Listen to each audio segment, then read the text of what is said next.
This chapter will finish it Monday, review on Wednesday, exam on Friday. Okay? All right. So, we mentioned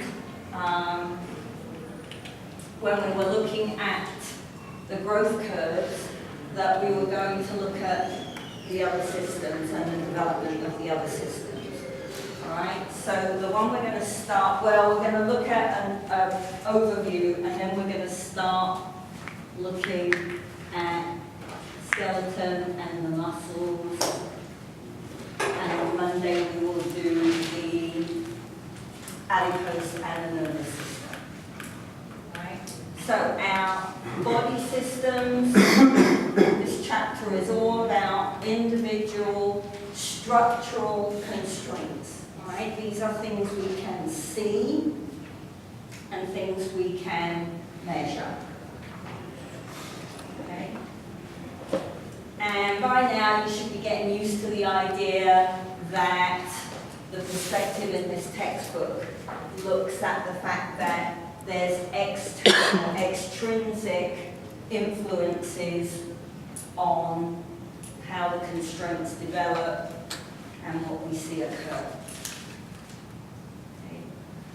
So, again, as teachers, whatever type of teacher we choose to be, okay, we need to know what the average pattern of change is. What's the typical pattern of change for this system, right?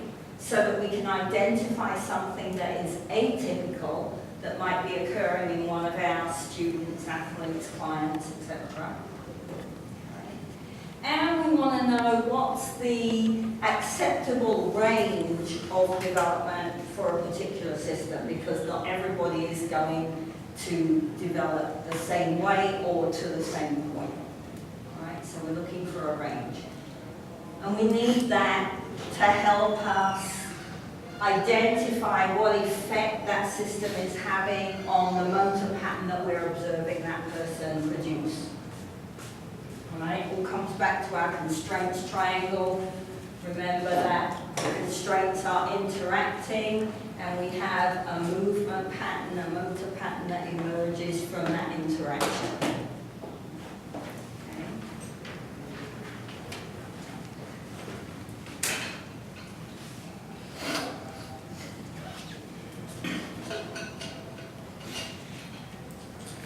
All right. So when we're looking at the development of these systems, sometimes we have a system that is what we call rate limiting. Okay? So when we are looking at the young population, at young children, the rate limiting system will be the one that is lagging behind slightly in development, that holds the child back from doing a particular movement pattern at that point in time until the system develops a bit more. Okay? When we look at the elderly population, the rate limiting system is going to be the one that starts to deteriorate the first, to the point where it impacts a movement pattern they can produce. Right? So the rate limiting constraint depends upon which end of the lifespan we're examining at that time. Okay? So for example, if I'm hopping, all right, or I'm trying to learn to hop on one foot, then what have I got to be able to do to hop on one foot? Stability. Okay, so I have to maintain my balance. Okay? So balance is to do with strength, but it's also to do with my vestibular system helping me to work out where I am. Am I tipping? Am I side to side? Am I twisting? Right? So it could be the vestibular system, if I'm having trouble balancing, keeping my stability. It could be my postural system, right? Maybe my trunk and my stomach and my hip aren't strong enough yet. Also, right, I've got to be able, with that one leg that's on the floor, to generate enough force, enough power to get my weight off the floor against the pull of gravity. So I've also got a strength power constraint in the leg that's doing the work. Okay. So if the child can't hop, then it could be that they're not hopping because they have this rate limiting, they haven't grown enough yet for them to be strong enough to hop. The other end, at the point at which we stop hopping, right? We don't tend to play with hopping a lot as adults, unfortunately. We should, in my view. It's a good skill, right? The point at which we stop hopping could be, I'm afraid to hop. That wouldn't be a structural constraint now. That would now be, what? Yes, what's the other one to structural?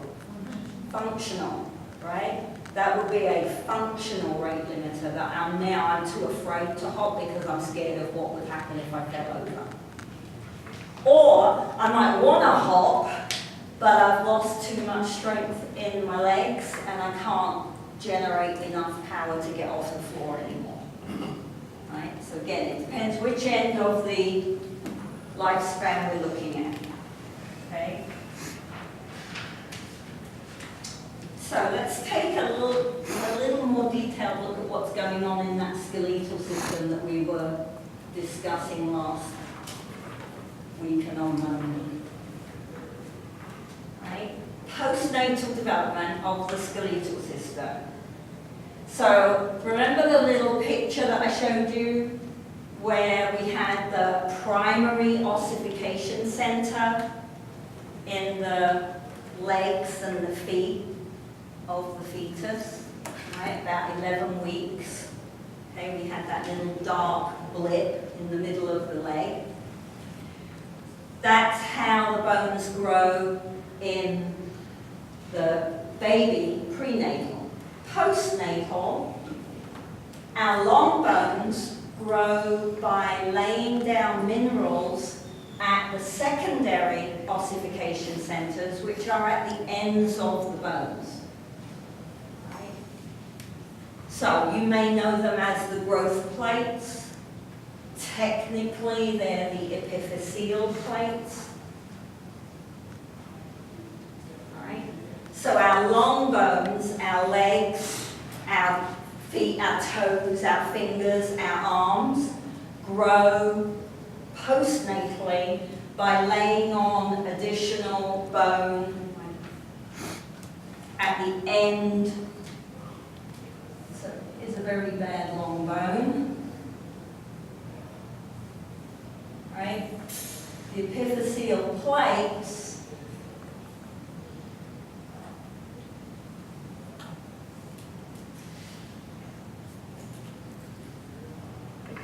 are here.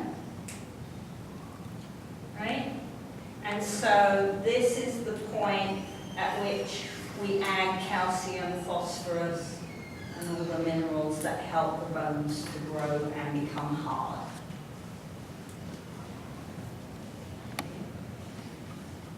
If what's happening is the bone is getting wider as well as longer, the wider bit is called appositional growth.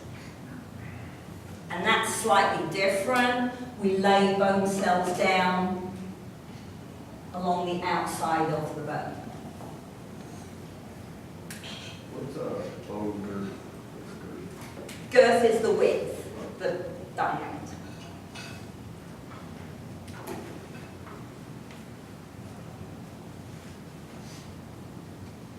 This is my girth. Right? A little too wide at the moment. But we're working on it. Right? So now that pubertal, that second growth spurt that we discussed, that occurs at puberty, plays a very important role in what we see happen in the long bones. Right? Because the release of the sex hormones, estrogen mainly for girls, testosterone mainly for boys, that occurs during puberty impacts that epiphyseal plate. Okay? So it impacts the epiphyseal plate on different long bones at slightly different times, but what happens is it turns off, basically, the epiphyseal plate.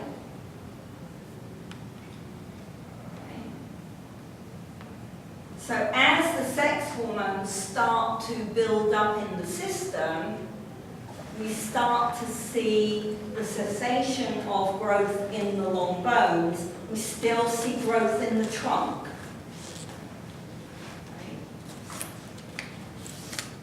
So typically, particularly for boys, we're going to see our epiphyseal plates closed by 19, a little bit earlier for the girls, all right? Probably 16, 17 for the girls.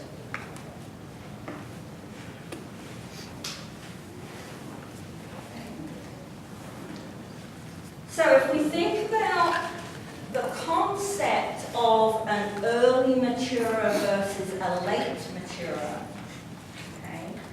The early maturer is going to have an earlier release of estrogen or testosterone, and therefore they will stop growing earlier than a late maturer, which also ties into the idea we talked about what do you do with an early maturer who's the best person on every team in the school when everybody else carries on growing and catches up and passes them. Kid gloves. Careful. Careful handling for that individual. Right? One of the problems that we see when we have athletes who are training very hard and they're pre-puberty or they're going through puberty is that we see some injuries at the epiphyses and particularly at the traction epiphyses where the tendons attach. So for example, you might have heard of Osgood-Schlatter's disease. Anybody heard of that one or had that one? Did you have that? Yeah, you're pretty tall. Right? In gymnastics, it's often quite a problem because we train them very early, very hard. Right? So Osgood-Schlatter's is a problem at the knee where the patella tendon attaches to the tibia. It starts to pull away because the bones grow. What did we say? The bone grows, and then the muscular system has to catch up. Right? So the bone grows, and the muscle's like, I'm getting stretched, right? And the tendon's really tight because there's all this force on it because the bone is pulling it. And so we start to see little chips of bone come away at the insertion point. So growth pains, when kids go through puberty complain of growth pains and the doctor goes, oh, that's nothing. It isn't nothing, right? There's a reason we get growth pains. If your growth spurt is very rapid, those of us who are on the shorter end of the height scale don't tend to suffer. Kids who go through and I've had girls who suddenly shot up who have had this problem as well as boys. Kids who go through a growth spurt and they grow really rapidly, very tall, are at risk of these kinds of problems. So you might have to pull back on the intensity of their work. I've seen gymnasts who are actually put in casts because it's hard to make them not train and not walk and not run. So the way around it is you just cast them and then they can't, right?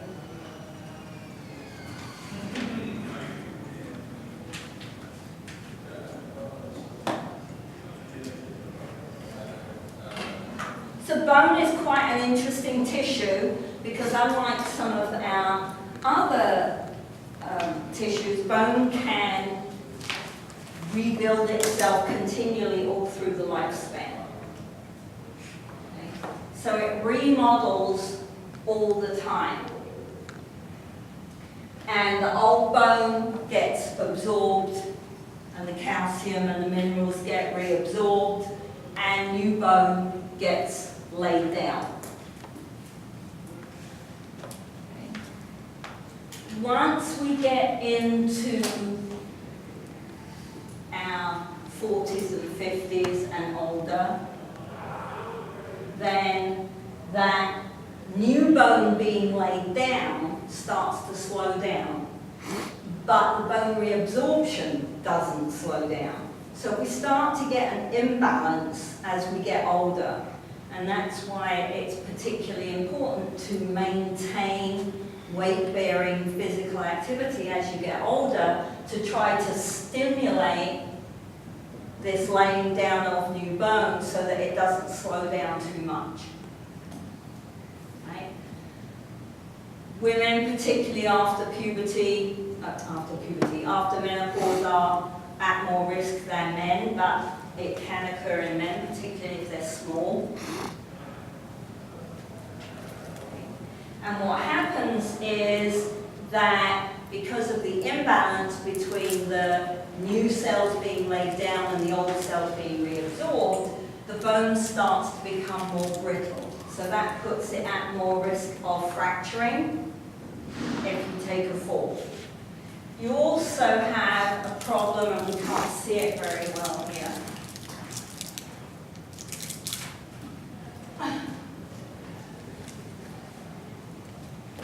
This matrix, right? This is a healthy bone.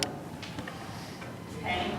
So what happens when the imbalance occurs and the bones become less healthy and less dense is these holes start to get bigger, and the thickness of the layers of bone cells gets thinner. So everything becomes more fragile, and so hip fractures, wrist fractures if you fall, fractures of the spine all become more of a risk as we get older, particularly if we're not active. And even if we are active, right, I've got some issues in my hips. I've never not been active, right? But because I'm a short white girl, it would probably be even worse if I hadn't always been so active. Right? At least that's what I tell myself, otherwise it's very annoying.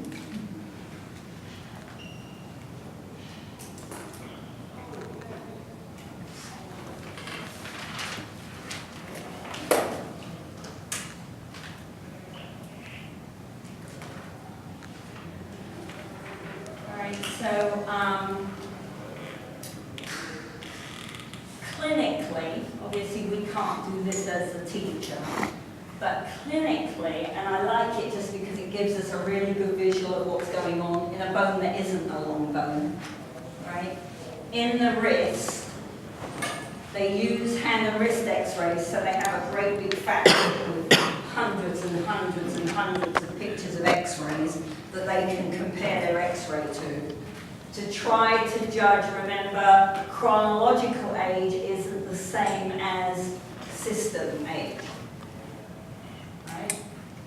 So here on the left, this X-ray, if it's a male, he is probably about 48 months old. The girls mature faster than boys do. So if it's a girl, she is probably about 37 months. You can very clearly see the epiphyseal plates here, right? These are the long bones. In the wrist, we have a whole set of round and flat bones. Okay. Here's the epiphyseal plate for the ulna. The one on the right, okay, and you can see some of the epiphyseal plates are starting to close now. Right, and we've got a whole load more calcified wrist bones. So if this is a boy, he's going to be about 156 months old. If it's a girl, she's about 128 months old. So quite a big difference. Why do we care? Well, we care because depending on the age group that you choose to work with, you could have a group of children who chronologically are the same age within that cohort, but their skeletal maturation could be 3 years difference. Right? So that means that to be developmentally appropriate, you have to take that into account, because this person, right, this is obviously more than 3 years, but if this person is 2 years behind, but the same age, then you can do more damage to the person whose skeleton is not mature yet. Right? I've seen injuries where in athletes who have not finished their skeletal maturation, where the epiphyseal plate is broken or slides, right? And then they have to do surgery to put it back. They're getting pretty good at that now, luckily. So, hopefully there's no long-term impact. But if the epiphyseal plate is broken and you can't fix it, then that person ends up with fingers, arm, leg, toes that are shorter than the other side. Right? Because this is where the bone grows from. So if I break it, the bone can't grow now. So now we end up with... So we have to be careful how we approach lesson planning if we know that everyone's the same age, but they may not be equal in maturity.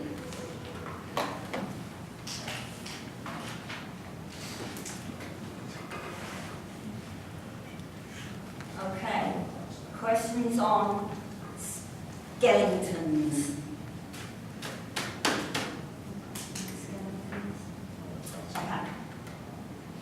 So, next system we're going to look at is our muscles. Prenatally, we said that growth occurred 2 ways, right? We have hyperplasia, which is an increase in the number of cells, and we had hypertrophy, which is an increase in the size of the cells. Postnatally, most of the muscle growth you see once the baby is born for the rest of the life is due to hypertrophy. Right? We don't lay down extra muscle cells very readily, at least.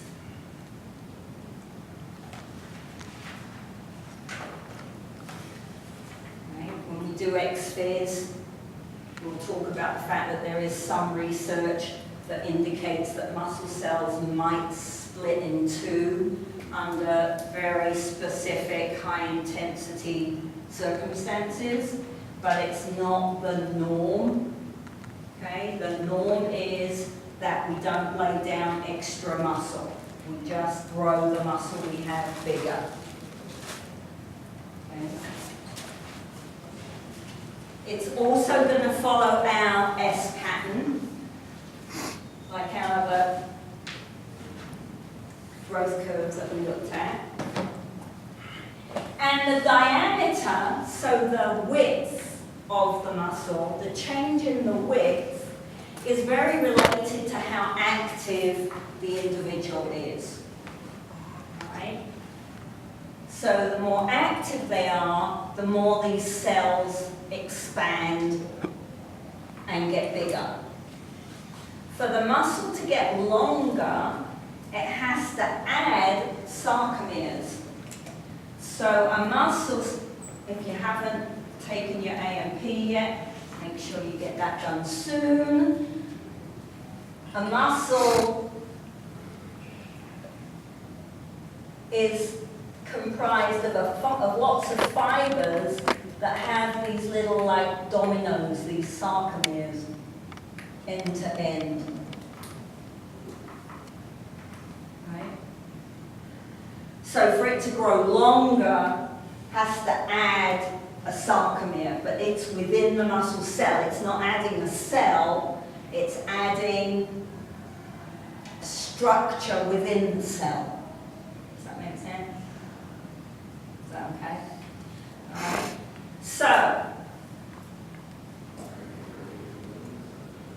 muscle is stimulated, muscle growth, hypertrophy is very stimulated by testosterone, male hormones. Right? So as we go through puberty and as we come out the other side of puberty, we now have a big difference between the amount of muscle the boy has versus the amount of muscle the girl has. And we mentioned the other day that post-puberty we start to have some big differences in throwing ability. Even if the boy doesn't throw technically well, he's probably going to throw further than most of the girls purely because he's got more muscle and his arms are longer, so his levers are longer. Right? So particularly in the upper body, we start to see a big difference in musculature between boys and girls.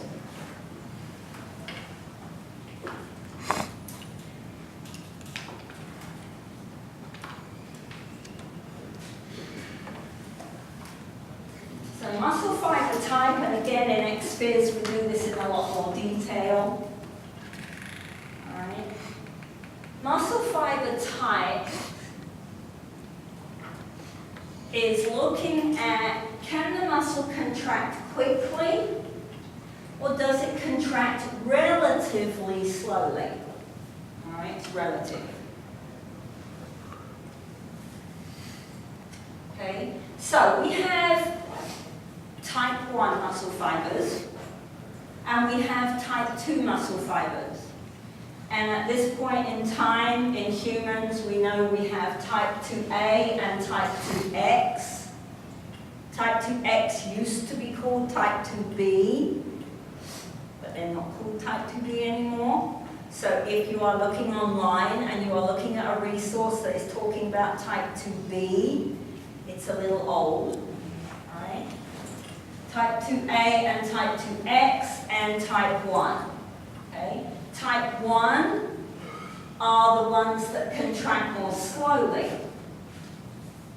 But they're very good at contracting for a very, very, very long time. They can just keep going for hours. Right? Use a lot of oxygen. They don't generate huge amount of power because they're contracting slowly. Power is strength times speed. But they can keep going and going and going and going and going and going and going, right? Type 2s contract more quickly. Right? Type 2A contracts a little more slowly than a type 2X. So our 100-meter sprinter, our Usain Bolt, has masses of type 2X fibers in his legs versus the rest of us who can't run that fast. Right?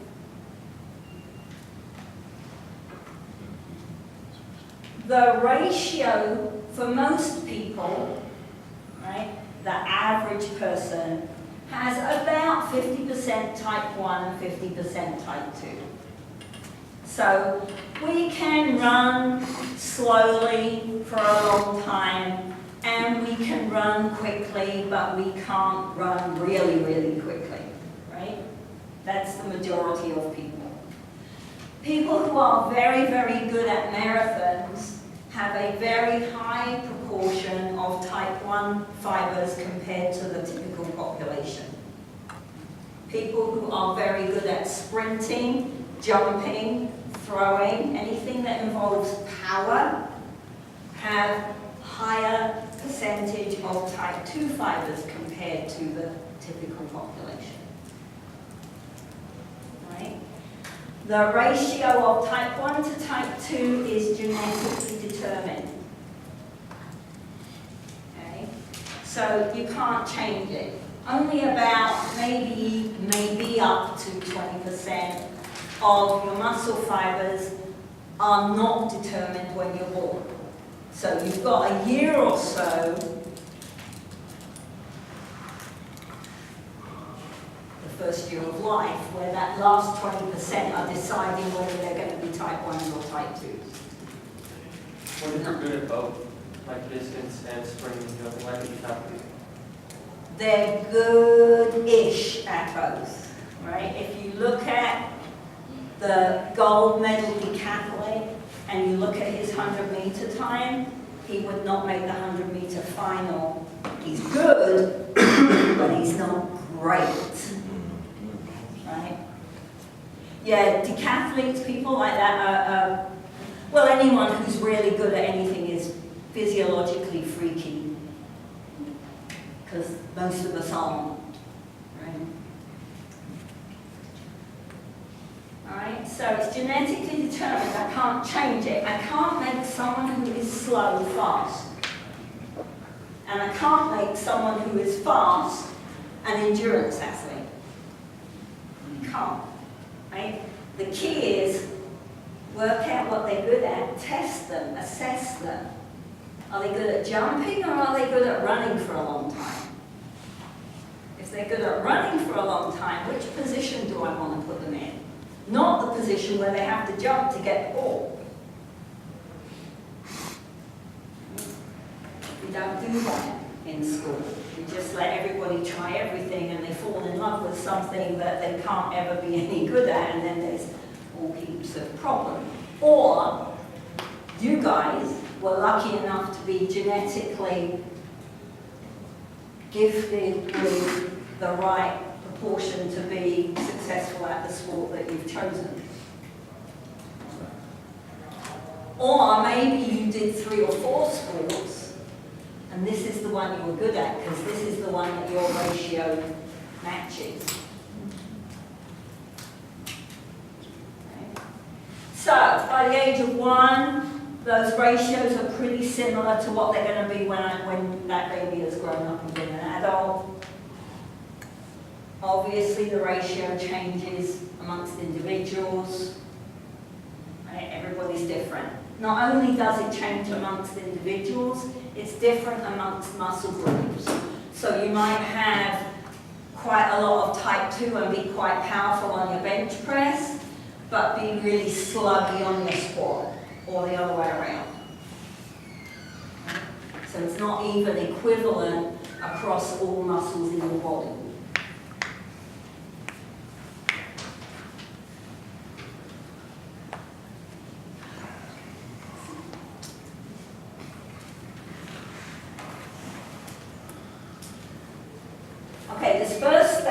obviously has the caveat that we're assuming this person stays reasonably active, right?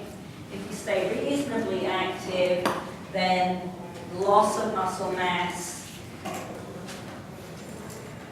that is hardwired, that's genetically driven, doesn't start occurring until you hit your 50s.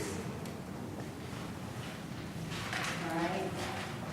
That means that you don't get to train really hard as a young adult and then get to chill out when you get old. It means you have to work harder as you get older. Right? If we make it to 80, then on average we've lost about 30% of our muscle mass. And the majority of that muscle mass is going to be our type 2 fibers.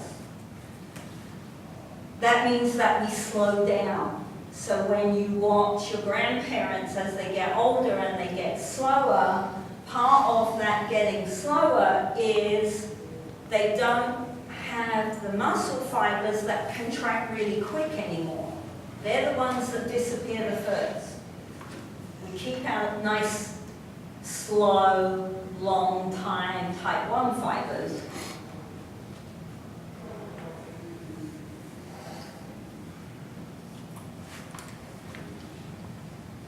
Right. The size of the muscle fibers, if I don't, even if I train, if I don't train, the picture is worse. If I train, told you about my dad, right? Goes to the gym 3 times a week. He's pretty strong. Is he as strong as he was 5 years ago? No. Let alone 10 years ago. So the training will slow down the decline, but it doesn't stop it. All you can do is slow it down as best you can by being active. Right? And I think it's becoming more equivocal. We're getting more and more research that shows it seems to be the type 2 fibers that are the ones that disappear the most quickly.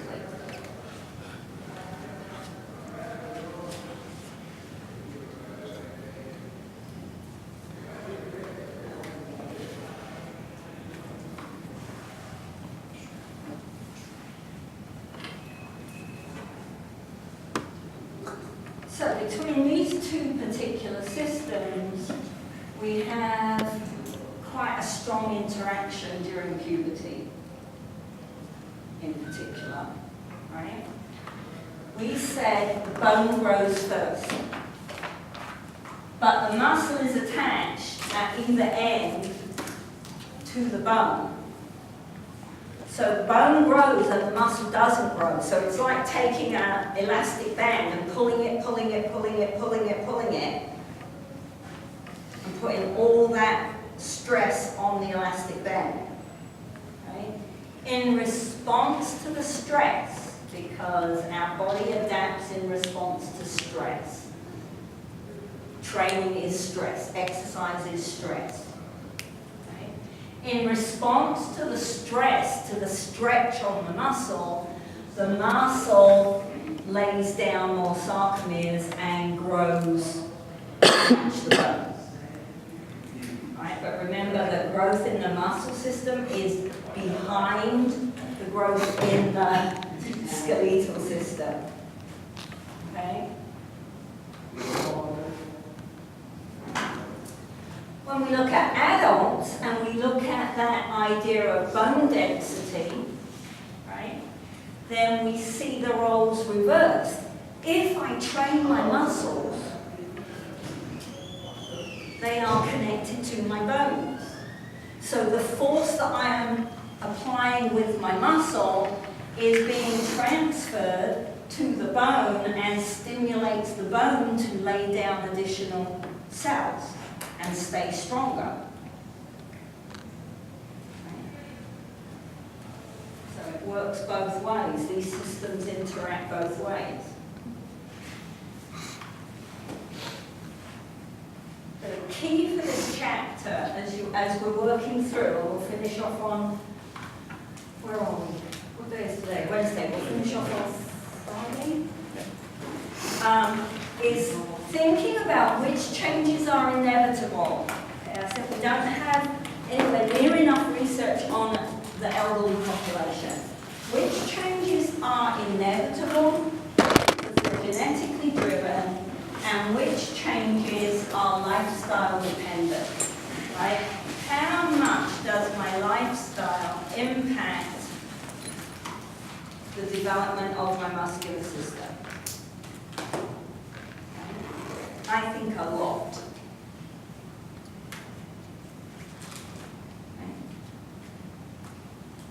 And given my bone scan, okay, I'm hoping a lot because now I have to work really, really hard to try to stop my hips from deteriorating even further. So I'm walking around, I'm piling books into my backpack, I'm walking back and forwards across the bridge with a heavy backpack, right? Because I'm hoping that I can slow it down. I was hoping I could reverse it, but apparently that was a myth. So, all right? Okay, so on Friday, we will look at the adipose system and we will look at the nervous system. The book also covers the endocrine system, but I don't have time to do everything in the chapter.